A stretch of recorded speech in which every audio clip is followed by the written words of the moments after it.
Today we're particularly pleased to have with us André Platzer from Carnegie Mellon. He's an assistant professor there in the science department, and he's done some very, very nice things in verification of several physical systems. He's interested in that, also in logic and computer science, automatic improving, model checking. He, SCM has this competition for the best doctoral physics awards. Like he received an honorable mention there, and he also an NSF Career Award. He received the best paper award in Tableau 07 and FM 09. And he was named to one of the brilliant 10 young scientists by the Popular Science magazine. And he's one of the AIs 10 to watch by the IEEE Intelligent Systems magazine. So he has a book that I highly recommend to read. I read it. That's how I actually found out more about it, and I said we have to invite this fellow to come down. But the same title as his talk today is called Logical Analysis of Hybrid Systems. So, André. Thanks, and thanks for inviting me to come here. As you might have guessed from the title and the introduction, logical foundations is what I care about a lot. Today I will mostly be talking about the logical foundations of hybrid systems, and particularly the analysis questions of those. But towards the end, I try to make sure that I have some time left to cover also connections to other cyber-physical systems parts and so on. So let me get started. Verification is extremely powerful and used routinely in industry, for instance, to check that certain properties of chips work out correctly. So you have a chip, like an Intel Pentium, and the property, and we care about is the property true or false for the system. And Intel and other companies are doing this on a routine basis to check, for which of course you need some formal model, where the model here is essentially that of a finite state digital circuit, for which checking properties is obviously doable, decidable, that means.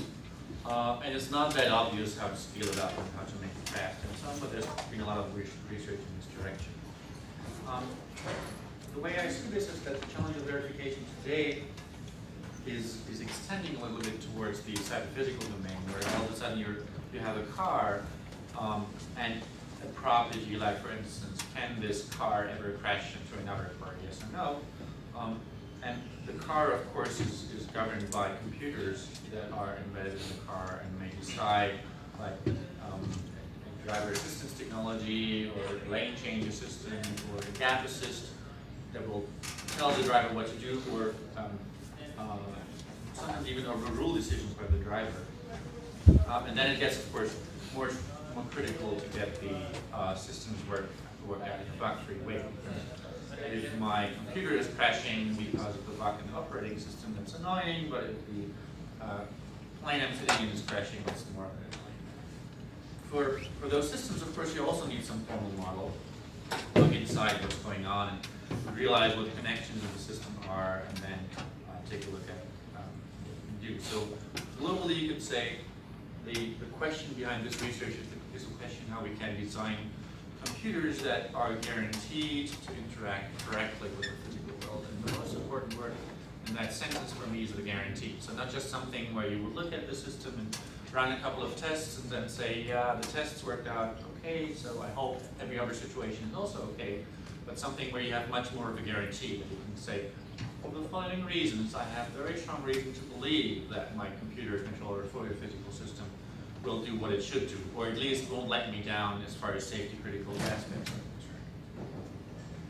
concerned. One very common mathematical model that is floating around in this domain is that of hybrid systems, which, for instance, in the train control scenario is easy to see, is motivated by a combination of having both continuous dynamics and discrete dynamics. So the continuous dynamics, for instance, would result from the evolution of the position, which is a continuous process over time. And you could write down a differential equation describing, for instance, the kinematic model of the train, how the train drives in time. Likewise, the velocity of the train would change continuously over time. But then there's other quantities, for instance, the acceleration, that are not governed by continuous phenomena that much, but more by decisions. So you have discrete dynamics in the control system also. For instance, at this point in time at the beginning, you say everything looks good, so I'm going to accelerate. And at some point later on, you decide that this was a bad decision to do right now. So you have to brake, maybe because there's a train immediately in front of you, or think of cars for that matter. And then at a later point in time, you again reach a decision that you maybe haven't been braking hard enough. So you need to brake a little bit more than that. And at some point, the situation is cleared up and you can reach a decision that everything is all right again. You can keep on going. So those systems, hybrid means you have both continuous and discrete. And the question is, of course, how to control them properly. And now those systems are more than computers, because if you sit down and run some analysis and discover that there's no null pointer exceptions in the source code, it doesn't mean it would be safe to sit in the train, because it might still be unsafe. Likewise, it's more than physics, because if you sit down and use your freshman physics and maybe something more advanced to do a couple of computations on how you should be controlling the train, you may figure out something like this constraint, for instance. But if you design a braking controller according to that, it also doesn't quite work out. Because what you forgot about is that the system actually requires the joint dynamics of the system to take into account, and all of a sudden this innocent constraint up here looks more like the constraint down there, which, to say the least, is hard to guess by looking at the system. So you need some much more systematic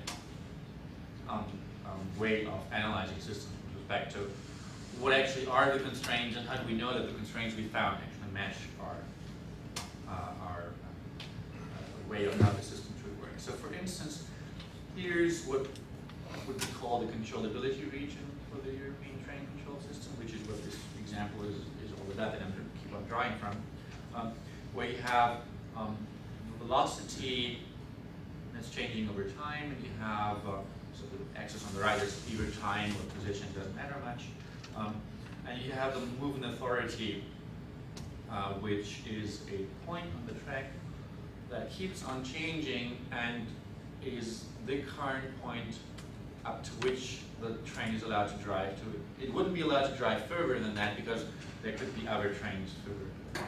What did you say MA stands for? Movement authority, or actually end of movement authority. EOA is another common name for abbreviation.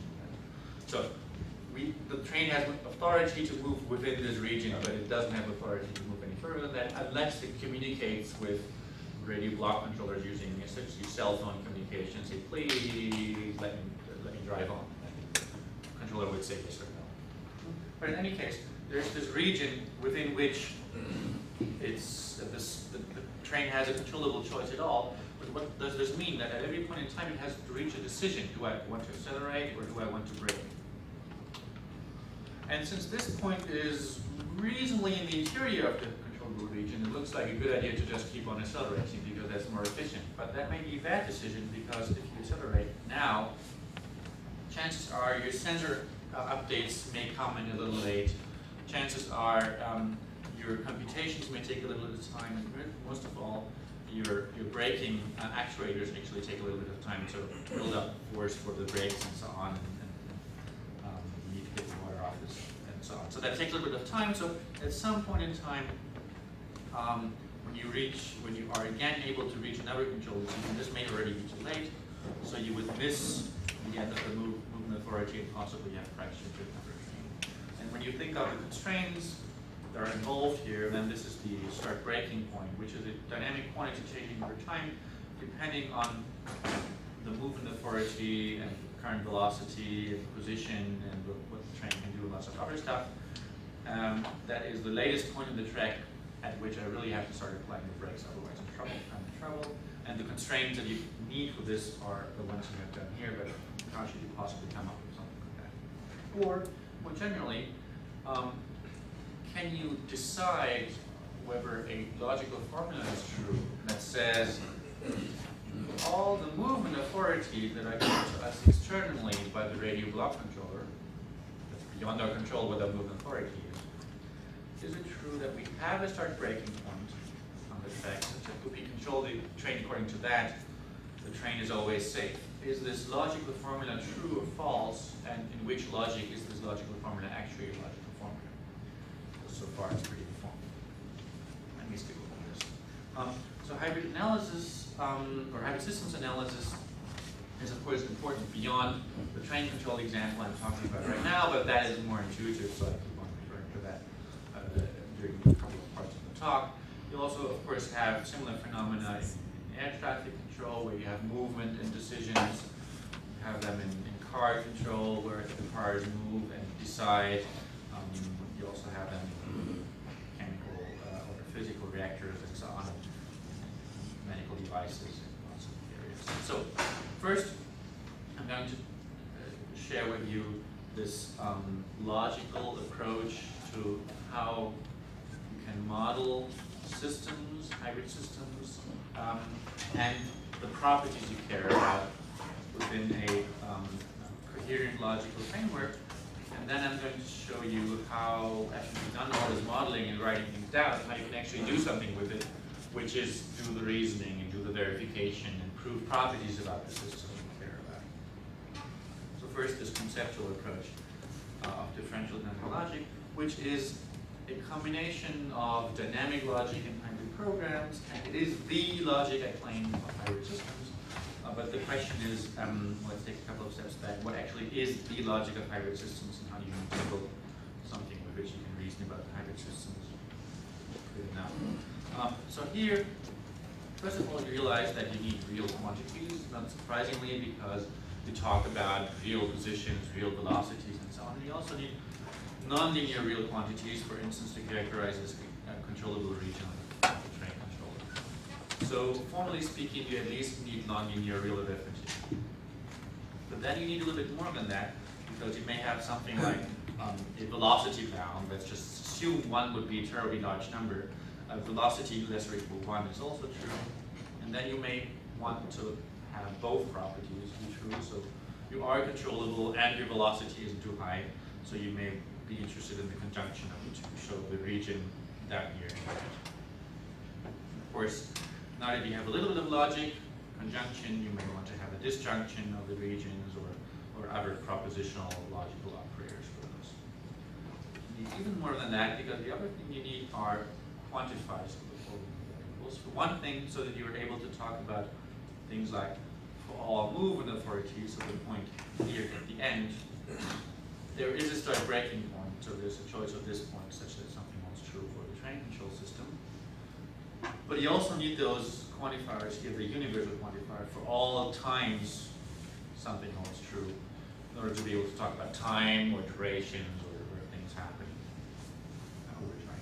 So formally what we have here is reals and nonlinear reals, and even first order logic of nonlinear real arithmetic as a basis.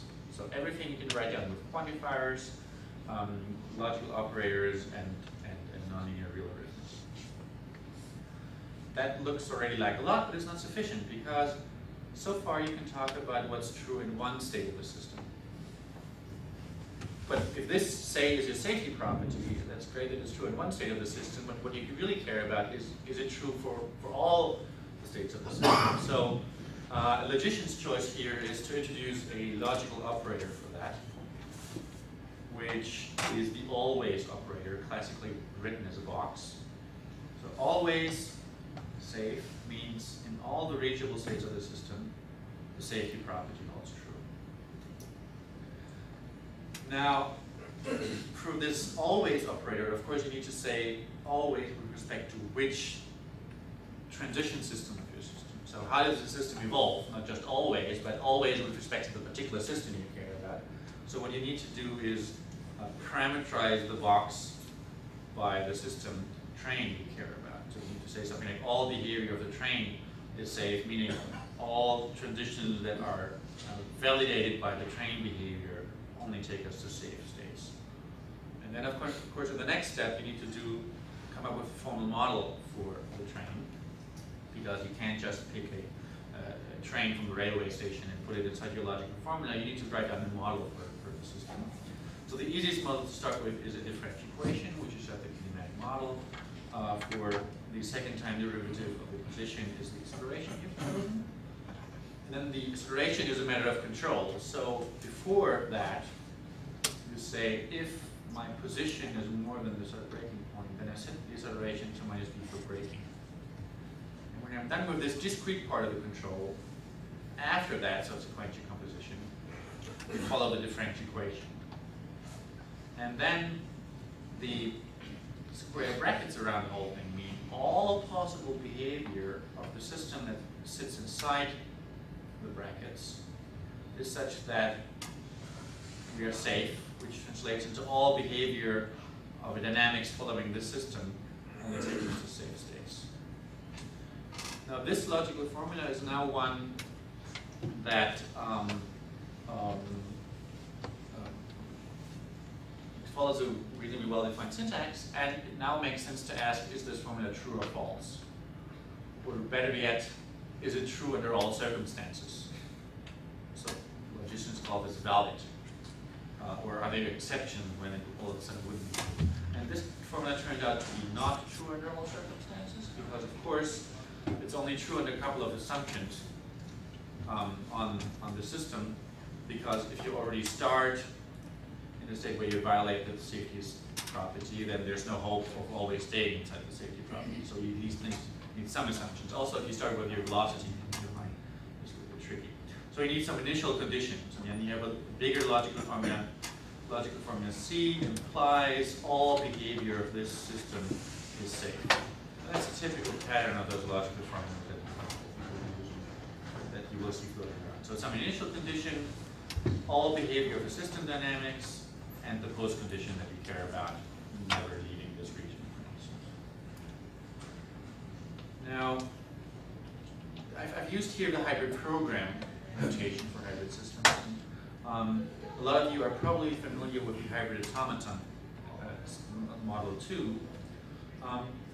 Why did not you use that? Well, you could. You could just as well define a logic in which inside the logical brackets for modality operators, you have hybrid automata in the property. That's well defined. But the next thing I want to do is do compositional reasoning for those. And this is where it gets a little bit tricky with the automata, because if you now say, let's do compositional reasoning, let's for instance pull the negotiation phase out of this into a different logical formula, then what you have here is something weird and something broken. It's not a hybrid automaton anymore. It's a hybrid automaton with a hole in it. And you need to say, well, whenever your execution stops here, I jump over into a totally different logical formula. And when I'm done here, I jump back into this logical formula. And that's a non-logical operation. That's somehow, yeah, that's not what it should be doing. This is non-compositional in other ways. So your hybrid automaton model, if you do it this way around, it doesn't work, which is why I'm working with hybrid programs instead. So hybrid programs you should think of as take your favorite programming language and add differential equations in order to be able to even talk about hybrid systems. Without that, it's hard. So we have differential equations added here on the simplemmost programming language. So you have a differential equation for continuous evolution, you have an assignment for discrete jumps, and then you add if and else for doing tests. You might as well add the test or assert statement for the people who have talked earlier already. And then you form the Kleene algebra out of that. So you allow for sequential composition, first alpha happens then beta. You allow for non-deterministic choices. My system could either do alpha or beta, I just don't quite know. And you allow for non-deterministic repetition, so alpha repeats indefinitely. This is like the most parsimonious representation you can have for hybrid systems, because if you take any of those operations away, you're missing something. But everything else you have for hybrid systems is just an abbreviation in terms of those operators. So it's like the essentials part of the system. And also, if you just take differential equations away, what you're left with is just practical discrete programs. In order to see how they work, let's take a look at an example. It's simple, very simple version of the train control follows the pattern that first you control, and when you're done with that, you drive. And this is a process you repeat as indicated by the star for repetition. And the control here is just if a certain condition on the variables is true, then I set the acceleration to minus b for braking. Otherwise, I set it to acceleration or decide what I do or ask the controller and so on. So lots of choices here. And the driving is essentially the differential equation you have seen already, except that you turn it into a first order differential equation system. And And you may want to add some clock variables so that you're able to say that after, at most epsilon time units, your driving should stop and your control should have a chance to react. Why? Well, otherwise your system wouldn't be safe. If your system can be stuck in continuous evolutions forever without the controllers having a chance to react, it's hard to drive a car, for instance, with your eyes shut. And that's exactly what would happen. So what you actually need is a differential equation with conjunctively other arithmetic constraints. So think of chi here as just a constraint like the velocity is still greater than 0 and the time hasn't elapsed too far. But you could write down other logical formulas up here. Now this is a hybrid program model, so you can describe your systems, but the other thing you need is how do you describe your properties. And this is where this logic I alluded to in the beginning already comes in. It's differential dynamic logic, so the propositional logical operators, quantifiers, nonlinear real arithmetic, and most importantly, the alpha box phi and alpha diamond phi modalities. So for a hybrid program alpha, and recursively a formula of differential dynamic logic, alpha box phi would mean all behavior of alpha to the size phi, and alpha diamond phi would mean there's at least one behavior of alpha, taking us to a behavior of phi holds true. With that, for instance, you can say something like, this logical formula is true, which is under a certain assumption on the start breaking point, it is the case that all behavior of a train control model we just seen is such that the position is within the movement authority. If it is, that's great, because if all the trains respect their movement authority as defined here, and the radio block controller at every point in time has a disjoint partition of the track into movement authority regions, then the whole system is collision free. Even if the movement authorities keep changing dynamically over time, it's still collision free, so everything is correct.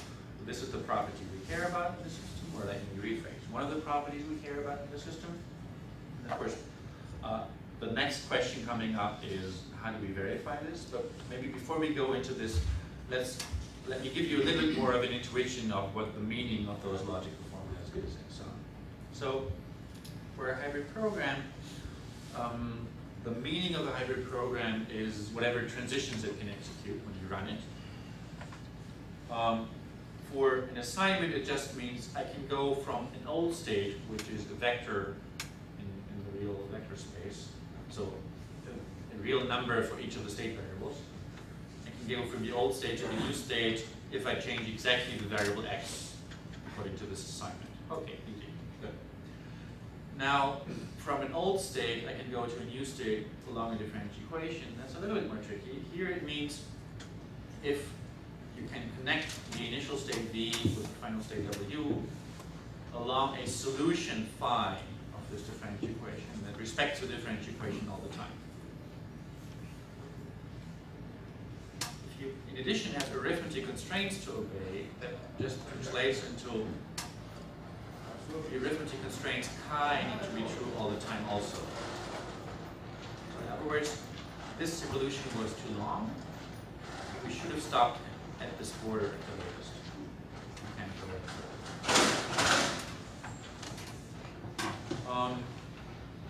What is the meaning of a sequential composition? Yeah, well, you first do a transition that alpha allows to an intermediate state S. And when you're done with that, you do a transition according to what beta allows you to do. Very canonical. What does it translate to here? Well, the first transition may be a continuous evolution. The second transition may be a jump. So you could go continuously to this intermediate state and then jump to W. But the duration of the continuous evolution is not constrained in any way. It could be longer or it could be shorter. And both of those states are agreed to. That gives you uncountable non-determinism in your system execution. But that's good, because about the systems you're building, you also don't know exactly this is the one single path that the system will be doing, because it actually could do something slightly different in reality and so on. Are those two pictures you just showed the same transition alpha, or are they different transitions? Different getting transitions to of the S same at different system. times. Both of them, excuse me. They both get to S, but they're actually different transitions. Yes. Okay. Yeah. Different S's, different W's, but both of those transitions are justified by the sequential composition. Oh. So both of them, All right. Here's a set with 2 elements to what I'm saying. And there's actually lots more, because there's uncountable.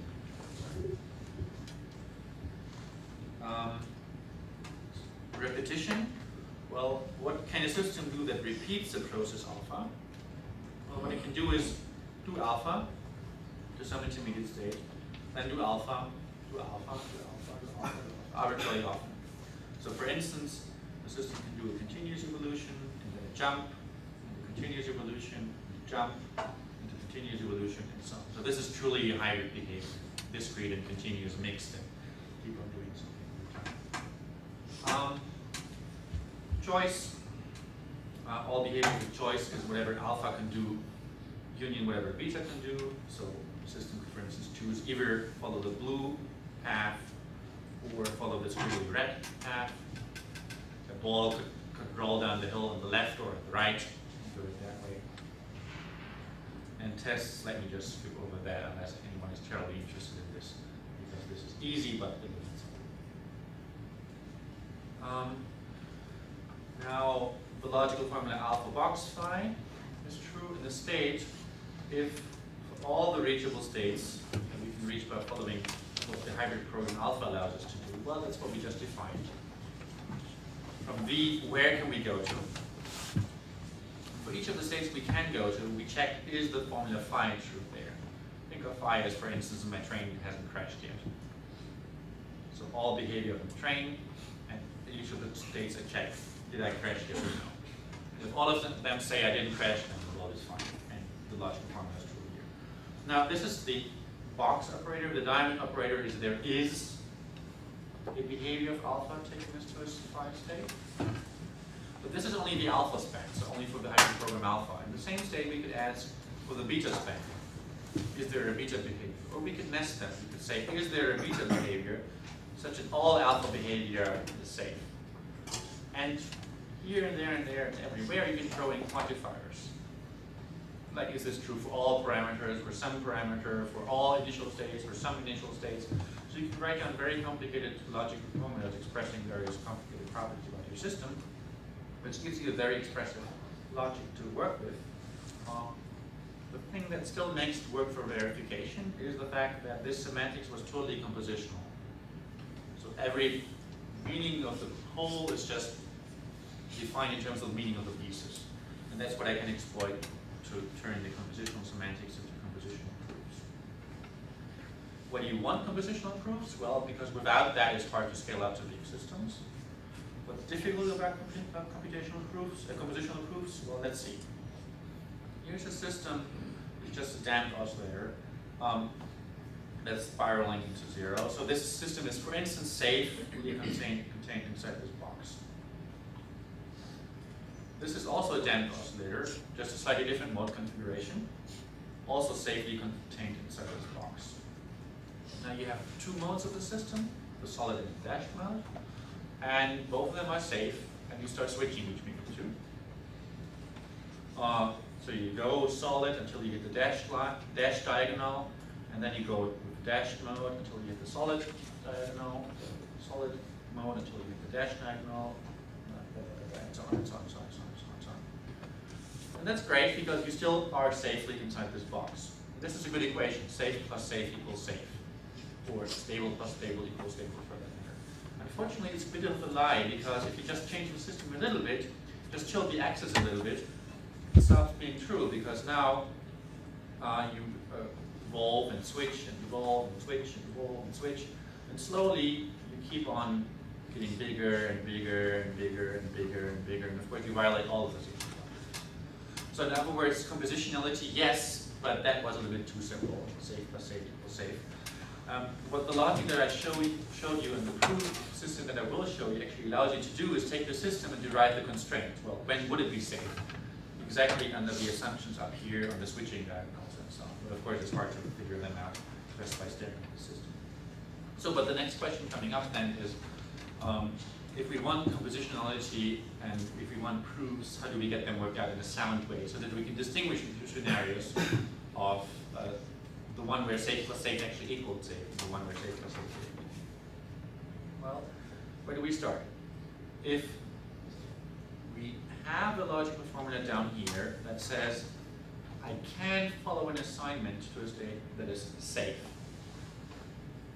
What does it mean? This is what I want to prove. So I want to prove that from here I can jump over to a different state in which I'm safe. Well, when can you do that?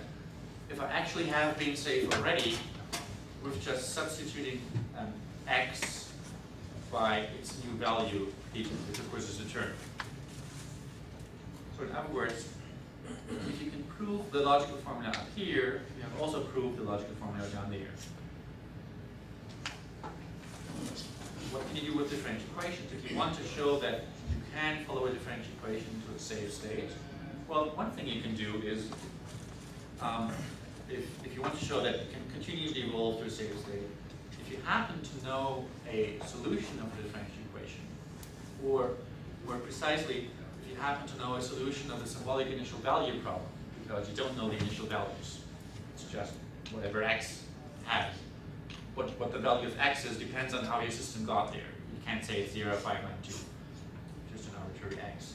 So if you happen to know a solution of a symbolic initial value problem, or can ask your computer algebra system to figure it out for you, then you can work with that and say, well, if there is duration t, such that if you insert t into the solution of the differential equation, and then jump, so you jump around and reach a safe state, and of course, your differential equation can also flow and reach the safe state. That's a definition of a solution.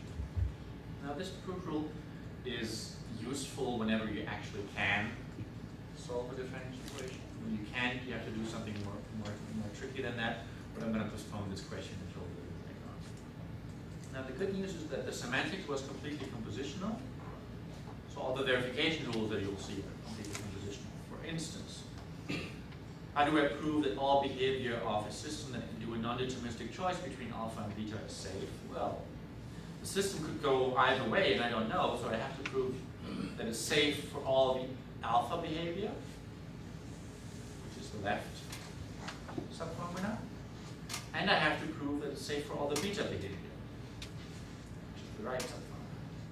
Since I have the logic, I can say I want both of them to be true, which is that the conjunction of this logical formula, all alpha behavior is safe, and the right subformula, all beta behavior is safe. And with this proof rule, you've successfully reduced the proof of one property of a more complicated system back to lots of properties, but of simpler systems. That's beneficial because that's exactly the composition you need. Likewise, for the sequential composition, all behavior of a sequential composition is safe. That's, yeah. Also an easy proof rule, just a little bit more subtle. And then what you do with repetitions.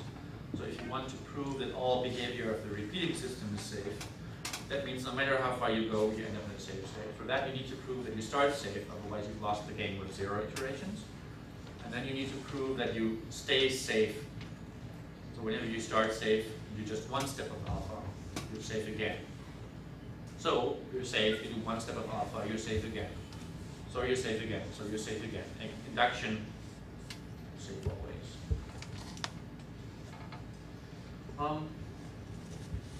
These are just, I don't know, 6 or 5 actually proof rules here.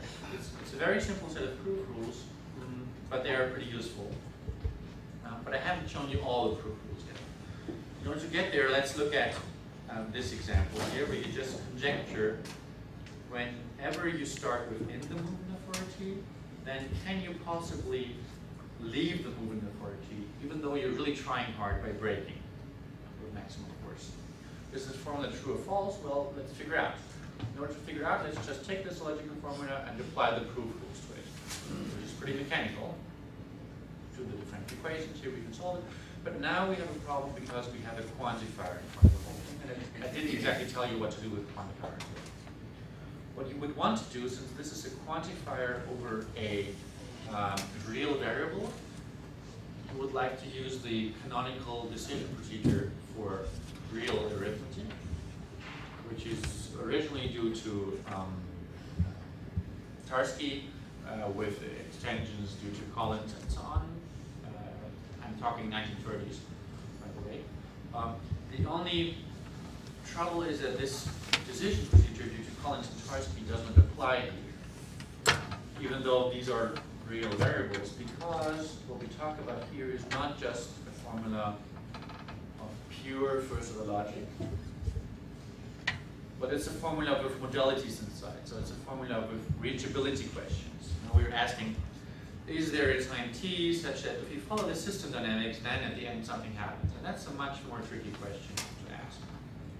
So I can't expect the old decision procedures from 30s and 70s and whenever, 90s, whenever the extension came, to work on that. But we can still do this with a trick. And the trick is, let's just pretend we didn't have a quantifier. Let's look at a slightly different problem. Same problem, but no quantifier in it. Now, we can do a side proof.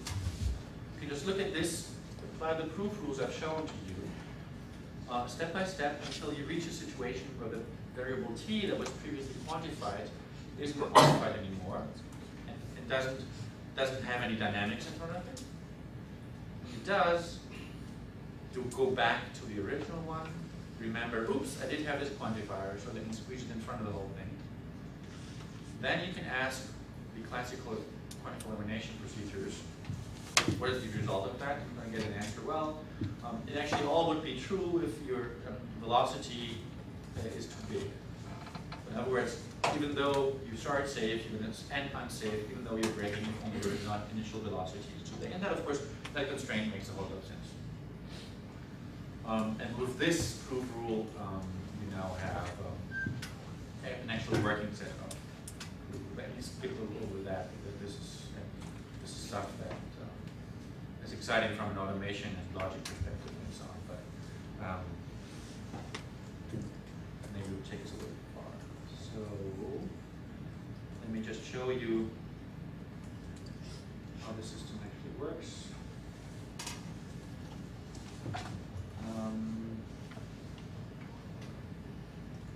This is exactly the system you've seen in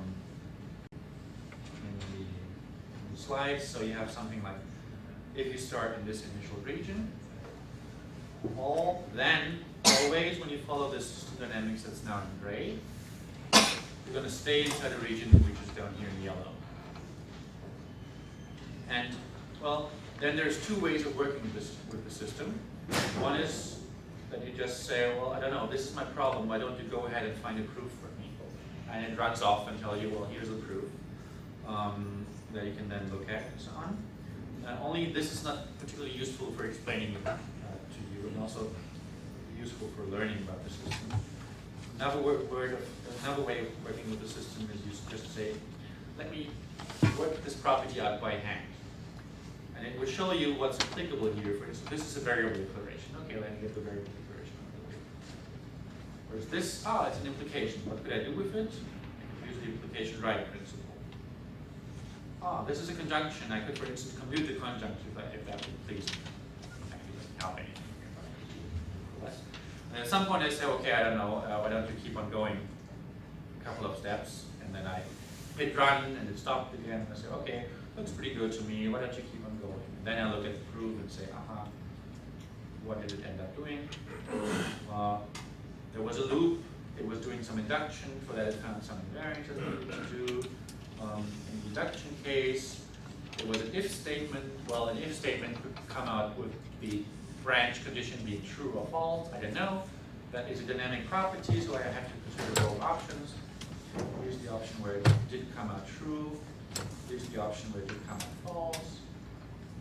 I handle the assignment, I do something with the equations. Here it's simple to solve, and I do the arithmetic and run. Now, so far so good. Now the question is, you've seen this in action for a simple example. I'm not going to show it to you for any more complicated examples for lack of time. But does it work for more complicated examples? Yes, it does, for much more complicated examples. Train control systems, car control systems, air traffic control systems, and so on. But why? And where's the limit? Well, the limit is actually nowhere, because there's a relative completeness theory that tells you that every true property of systems can be proved in with just using the few proof rules you've seen. So whenever you look at a property of a system that's not true, you shouldn't be able to prove it because that would be incorrect. You say my car never crashes, it really crashes. You don't want to trust any verification technique that tells you, yeah, go on, sit in your car, die next morning or something like this. But the other way around is interesting. So when it is true about your system, will you be able to prove it? And here's the result that tells you, yes, for fundamental reasons you will be, because the proof calculus you've seen is what logicians call a sound and complete axiomatization of your systems relative to the differential equation, which means every true property can be proved from just elementary effects of differential equations.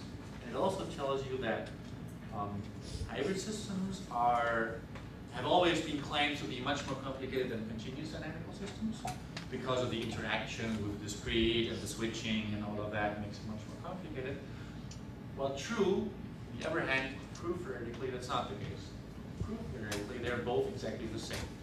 You can prove hybrid systems exactly as good as you can prove continuous dynamical systems. That also made a couple of other people very happy who have been writing papers about hybrid systems, starting with, I'm going to tell you what to do with continuous modes.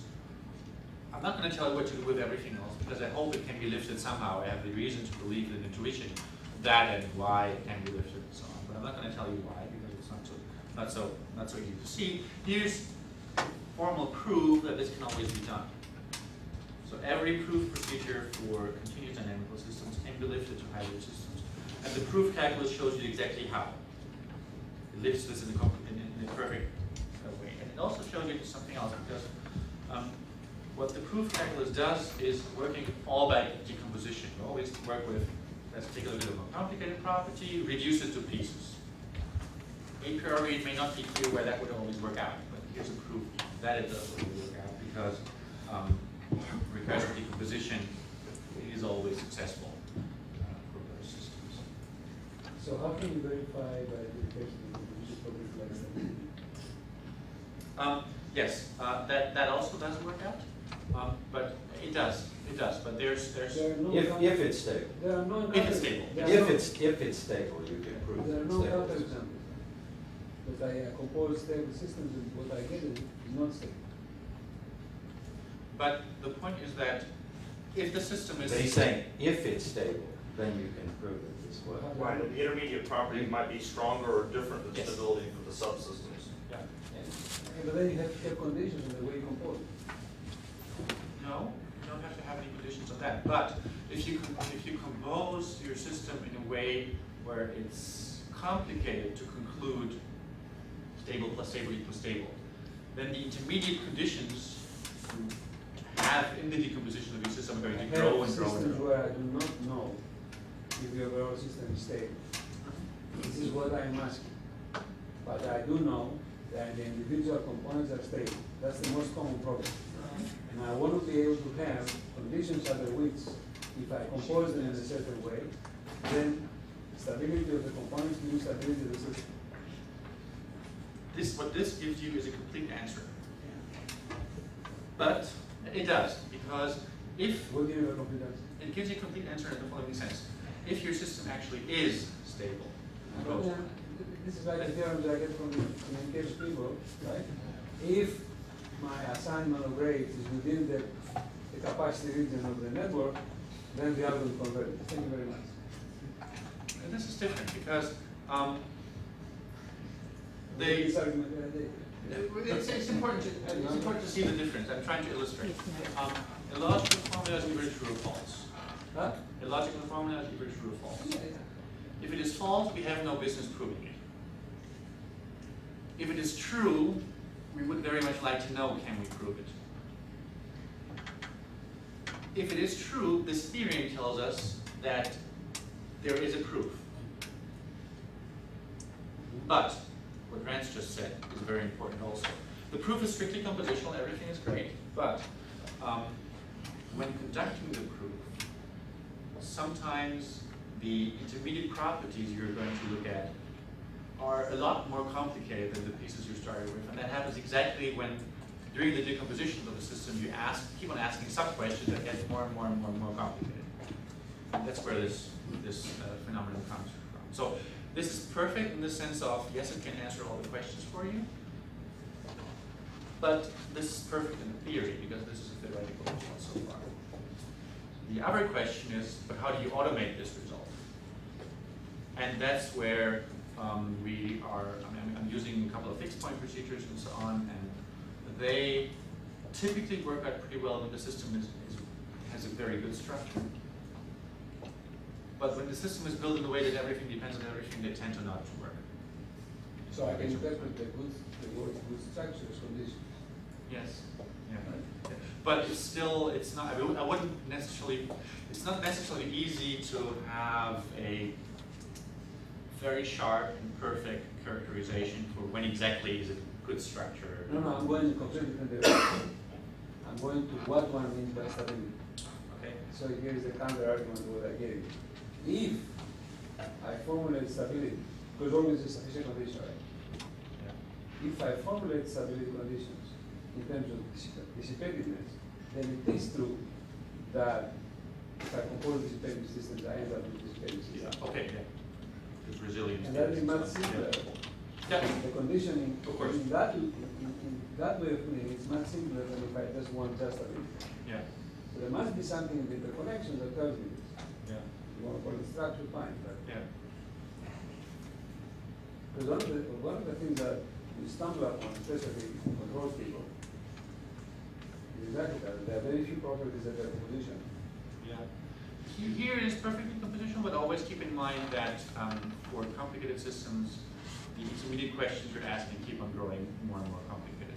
So you sometimes may start with, this is the simple question. In order to answer that, this is the complex question I need to answer instead. It is simpler because it's talking about simpler systems, but the question may still be equally hard.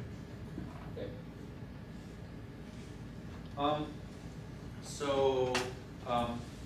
What else? So first of all, I didn't tell you what happens with more complicated differential equations.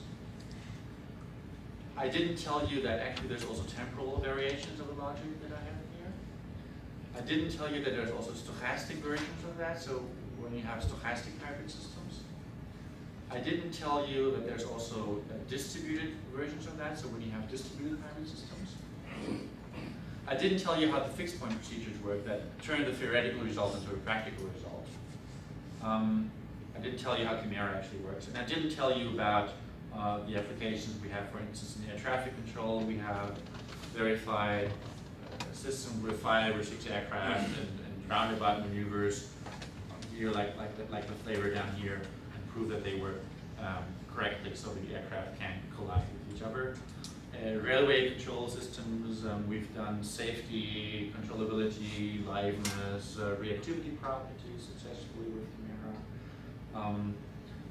Car control, for instance, we've done systems with arbitrarily many cars on arbitrarily many lanes, and arbitrarily many new cars appearing from on-ramps, and arbitrarily many cars leaving from exits and so on. And still you find verification results and reasonably simple proofs that explain to you why the systems always work correctly. One thing that I want to at least spend a little bit of time on is what happens if you have more fancy differential equations. So for instance, if your aircraft will crash, then collision avoidance maneuvers of the roundabout style have been suggested 12 years ago. And should you be verifying them at all? If people have suggested them 12 years ago, well, they look so obvious, but they're also so subtle, because if you follow the same procedure from bad initial configurations, where the aircraft go like this, and oops, they are too close, so they go around in a circle, and oops, they do crash. And that, of course, is something you want to know about. Does your collision avoidance maneuver produce crash, or does it actually remove crashes? So verification does make sense, but it's a little bit difficult where this actually comes from, because if you zoom into the dynamics of the system, all of a sudden you find this differential equation, and that has cosine and sine functions that make everything a little bit more complicated, because if you now just say, well, Why don't I just work with this like I told you, solve a differential equation, then this is what you get as the solution, quote unquote, of the differential equation, and just of one of the variables. And of course, in the verification, now you need to answer something like, is it true for all times in the future that if I insert t into this solution and then ask something about what happens later and is the separation true or false, that's just going to be complicated. Not just because the arithmetic is complicated, but for fundamental reasons, because quantified arithmetic over sine and cosine functions is what Gödel showed in 1931, not decidable, not semi-decidable, not co-semi-decidable, not nothing. And you shouldn't be reducing a problem to one that's even worse. So this is not the way to go, but instead I use something that I've called a differential invariant. A differential invariant is essentially, it's an induction principle, but for differential equations instead of for loops. Loops you prove by induction, so how about proving differential equations by induction? And the intuition is as follows. This is the vector field of differential equations, so simply speaking, plot the right-hand side. And this is a solution of a differential equation. If I start with this initial value, then this is going to be my global solution. And if you have a question like, do we ever enter the bad blue region, then of course you could start your differential equation at every point in time, every point in space, and then check at every point in time, do we ever go into the bad blue region? Okay, but sounds expensive. Expensive in the sense of usually undecidable, and not even semi-decidable.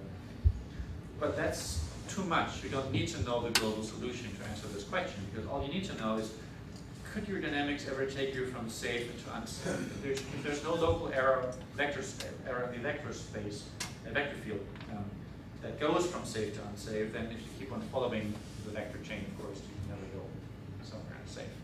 And that you can make formally okay with, I mean, this was intuitively, but that you can make formally okay if you use total differentiations with respect to the differential constraints, and ask, are the formulas closed under this operation, which is something like, does the dynamics push the formula into a direction where it's becoming more true, like here, or does it push it into a direction where all of it suddenly is becoming less true? And you can also do the same thing for reachability and liveness and so on properties. Of course, for that you need to know what the hell is a total differential of a logical formula supposed to be. That's not something you learn in calculus. But it all can be worked out. The best way of illustrating this is looking at an example. This time, just the roundabout phase of the aircraft maneuver with these sine and cosine functions axiomatized by new variables. Then you get something like this, and want to know, is the distance good? Working with the solutions doesn't get you anywhere, because then the solutions you've already seen. So let's work with differential invariance, which just means take the partials with respect to, say, x1 times x1 prime, plus partial to y1 times y1 prime, and so on. And now the intuition is, for the x1 primes, to kind of know what they're supposed to be. So how about just replacing the left-hand side of the differential equation by the right-hand side of the differential equation? The trick is reasoning why that is sound. But once you have, then the rest is just symbolic computation. So you keep on computing and reduce it to a logical formula which is not true under all circumstances, which is disappointing, but good, because the maneuver isn't actually correct under all circumstances. It is not correct if the aircraft start in this bad initial direction, so we have no business of proving it. But then if you say, okay, but what about the situation where the aircraft start in compatible directions, and then you can rule out the bad scenario like that one, and have a couple of constraints characterizing which directions of the aircraft are compatible. And if you prove that compatibility stays to be true all the time, then you can use this idea to actually prove the property and reduce it to something that's true, which shows you that the roundabout maneuver actually is safe for those compatible scenarios. One of the key steps is, of course, that, jumping ahead a little bit, what you need to do here is use this auxiliary reasoning about other variables that you haven't been interested in the first place, and use this other reasoning to help prove the original one. So differential cuts are a very powerful proof principle here that allow you to prove properties of the aircraft and wouldn't allow you to prove properties of systems that you couldn't otherwise prove. In the last few remaining minutes, let me just at least briefly mention that moving from hybrid systems to cyber-physical systems, the question, I want to verify my car. Now after this talk, really should have the answer. Of course, that's a hybrid system because it has both continuous dynamics and discrete dynamics for control decisions. But then there's lots of cars around. So if you rephrase the question, I want to verify lots of cars, then you say, well, that's a distributed system because it just has local computation, for instance, a finite state automaton. It has a remote communication network graph, the topology of the system that could be changing, and there's lots of things that have to be developed for distributed systems. But the problem is here that you forgot about the cars actually moving. So you rephrase the question again and say, I want to verify lots of cars. Oh, and by the way, they still move. The answer, what you need to do then is also easy because this is just what's called a distributed hybrid system. So something that has the joint characteristics of distributed systems and hybrid systems put together. So continuous dynamics, discrete dynamics, structural dynamics, like remote communication and so on. Maybe even dimensional dynamics. What if a new car appears that hasn't been part of the system before, but all of a sudden there's a new car. We need to do something with it, and so on. And you have this distributed hybrid systems model that captures all of that. The only tricky bit is, of course, but how do you do the reasoning on those systems? And that, let me just give you an intuition for this. What you do is, well, one car has maybe this continuous dynamics, and one car has maybe this discrete dynamics. If you have multiple cars, well, then each of them has a position x, and each of them has an acceleration a. So lots and lots and lots of cars. Each of them has a position velocity. So if x of I is the position of car I, and a of I is the acceleration of car I, then xi second derivative equals a of I describes what car I is doing continually. Similarly, a of I equals blah, blah, blah, blah, blah, some discrete control describes what the car is doing discretely. Of course, this only describes one of the cars I. If you now want to say, well, but all of the cars move, then we need some notation for that. Being logically minded, I chose the for all I as the quantifier that tells you all cars I now move according to this constraint. So this constraint needs to be true for all of the cars, which just means all of the cars keep on evolving down the road. And all of the cars are controlled according to that. And remote communication, something like the leader of car I is the car in front of it, determined by communication links and so on. Dimensional appearance, well, that's something like N is the new car that hasn't been part of the system before and now joins the system.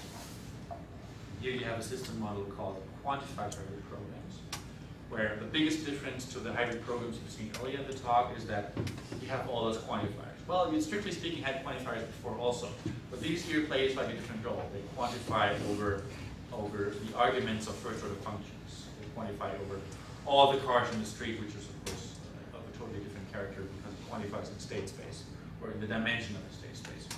But with this as a basis, you can also lift this differential dynamic logic that you've seen to one that is called quantified differential dynamic logic, and also the completeness results you can capture in a similar way that you can also prove that all true statements about distributed hybrid systems can be proved just from elementary facts of continuous dynamics of the system.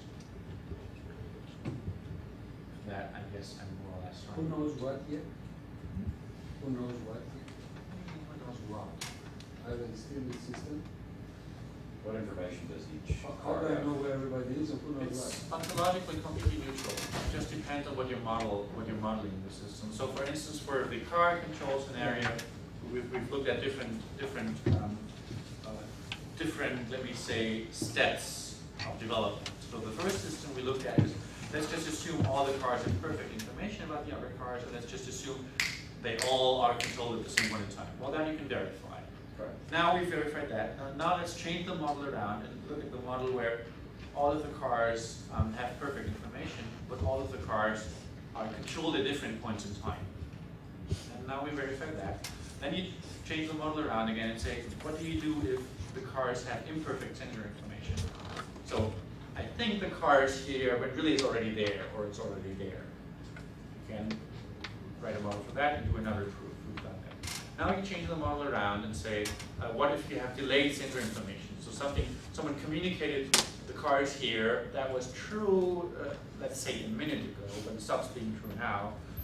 You write another model to verify that. So the approach and the technique and the logic is ontologically completely neutral. Write down whatever you want. And you can just model each of those scenarios. It generally makes sense to go from simple to complicated, not the other way around, of course. I don't know how I'm doing time. Okay. Let me just briefly mention, you can also do something like this for stochastic hybrid systems. But then you have discrete dynamics as a basis, and you have continuous dynamics as a basis. But you also have stochastic dynamics as a basis. So for instance, probabilistic choices between two things that could happen. And you have discrete continuous dynamics, so for instance, hybrid dynamics as a basis. You also have discrete stochastic dynamics as a basis, or discrete stochastic processes like A is now randomly updated according to some probability distribution. But it's a discrete instant where this happens. And you have continuous stochastic processes as a basis, so stochastic differential equations. And if you combine them all together, you have stochastic hybrid systems. And for that, there's also a corresponding logic that's taking care of that. But explaining all of that would lead a little bit far. So let me wrap up by saying that we've seen this differential dynamic logic, or rather actually family of logics, that are based on the design principle that everything is compositional to begin with, and it's built as the differential dynamic logic being a combination of dynamic logic with hybrid programs, because you otherwise wouldn't even be able to talk about hybrid systems. And then substitute quantified hybrid programs if you want to talk about distributed hybrid systems, or substitute stochastic hybrid programs if you want to talk about stochastic hybrid systems. The picture to keep in mind is this one over here, that alpha box phi is a logical formula. That means alpha is the system that tells you in which direction your system moves. And phi is the property you check along all the states you reach. And we've seen a couple of logics for hybrid systems that are, and compositional proof principles for those. And so in order to get around the monolithic verification limits and so on, there's a sound and complete axiomatization.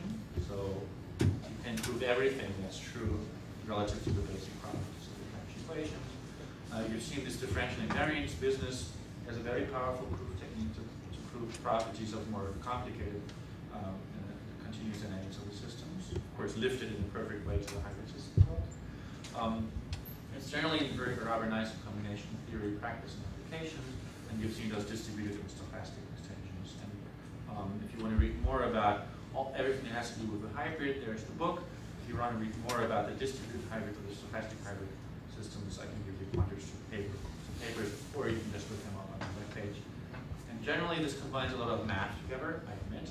So you have a lot of logic in it, like theory proving and model checking and proof theory. You also have a lot of computer science and algorithms and proof search and decision procedures and fixed point loops in it. You also have lots and lots of algebra in it, computer algebra and algebraic geometry, and some differential algebra, actually more. You of course have lots of analysis pieces in it with the dynamical systems parts and equations. There's some stochastics with the super martingales and Dynkin generators and stochastic differential equations just as a basis. There's a lot of numerics connection with Weierstrass approximations, or rather constructed versions of Weierstrass approximations and numerical integration and so on. When you take all of this together, you get a pretty coherent story of the logical foundations of psychophysical systems. With that, I want to leave you another chance for questions. Thanks. Thank you.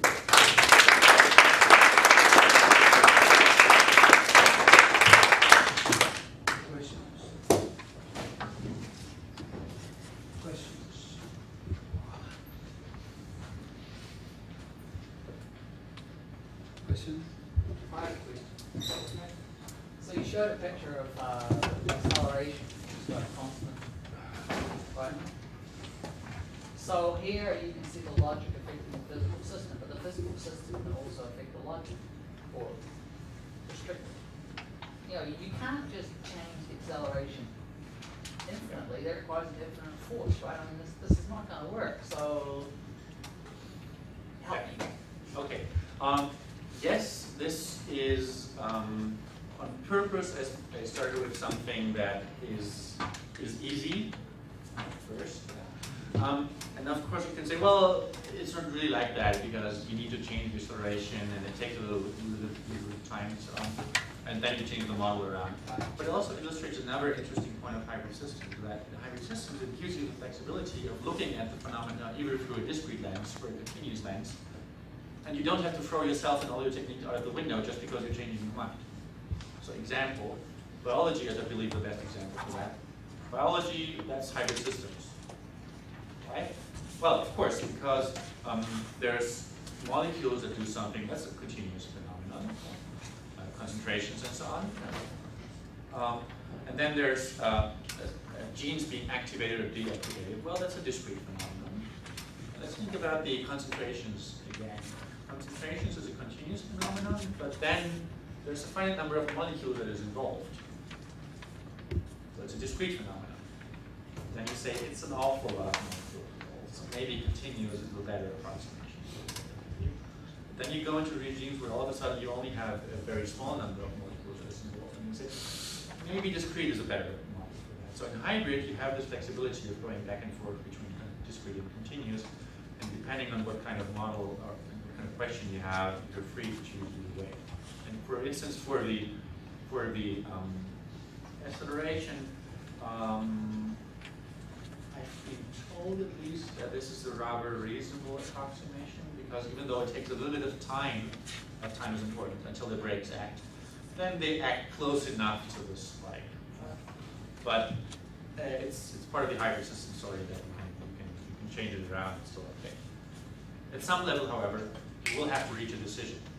So even if it's not the acceleration that you're controlling directly, at some level you need to say, now I do this or now I do that.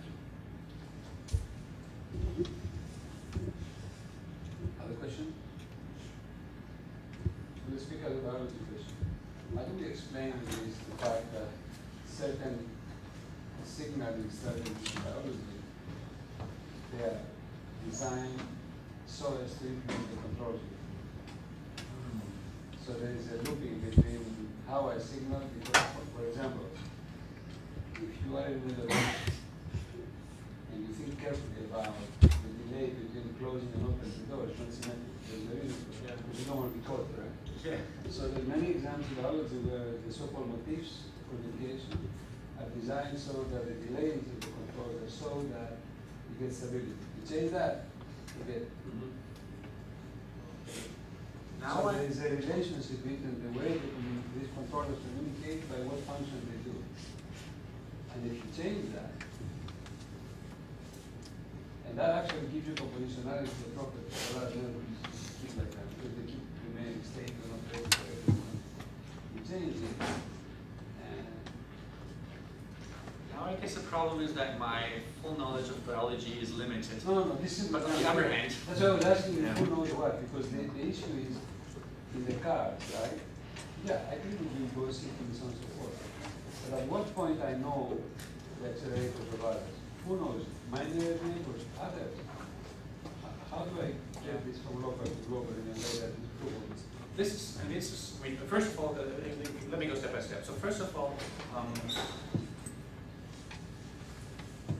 computer science and engineering has a more, let me say, specify what's going on flavor, whereas biology has a more, they describe what's going on, it's, when in doubt it's off. However, this general phenomenon of something that is influenced by local, I mean, you can only, think of cars. You can only locally sense what's going on and base your decisions on that, but it has a global impact. And what you want to know is what's the reasonable control principle so that whatever local decisions you're making, they cannot possibly have catastrophic global consequences like you crashing into a fire car down the road, because locally the decision will make sense, but globally they were. I create a soul wave and then five down. Yeah. I get two platoons because I record the cars with the platoons don't go back. At least in this area. So how do you do that? Yeah. Because you have to have an information structure. Something. True. For instance, in these, maybe I should here in this scenario with the car control, this distributed car control, we've played around with a couple of different ways of where the information, which information can be used, and what's its impact or effect on the system. And some of them, or them, we've chosen the ones that we could prove they are correctly. There's also some that we know won't work correctly. But still there's a design space left, like to what extent, I mean, how far do you communicate? Do you trust what you see immediately? You don't even want to take into account everything that's possibly going on in the road because that would just overwhelm your computation and so on. So that's something we can sort of play with. I don't think I have a comprehensive In answer. the formalism you have, where do I worry about convergence of distributed actions and distributed information? For instance, if the information is coming to the agents slower than they need to react, I'm going to approach. How do I capture this? Is dynamic information propagation somewhere? In the series. Yeah. Because you obviously can say that for the controllers, because velocity is not supported, you put bounds on the velocity, control probability. What the information? There's also bounds on some, you can also, depending on what you model systems where you explicitly take into account those bounds and so on. But you can also write out models where you assume perfect instant global communication, which is physically not terribly realistic, but it's a useful starting point at first, because if you can't work it out under these, let me say, opportunistic assumptions, then you can't work it out under. You know what would be really funny? The interesting example would be the following. I try to this car or aircraft avoidance, and I start playing around with assumptions about the way that this propagates. And then I find cases where it doesn't propagate with the appropriate speed, they crash. Because they don't know enough to avoid it. Yeah. I haven't done that, but that sounds That's a negative result. But Yeah, interesting. But it says that there is something to be thought about. I agree. Any other question? All right, let's take the speaker.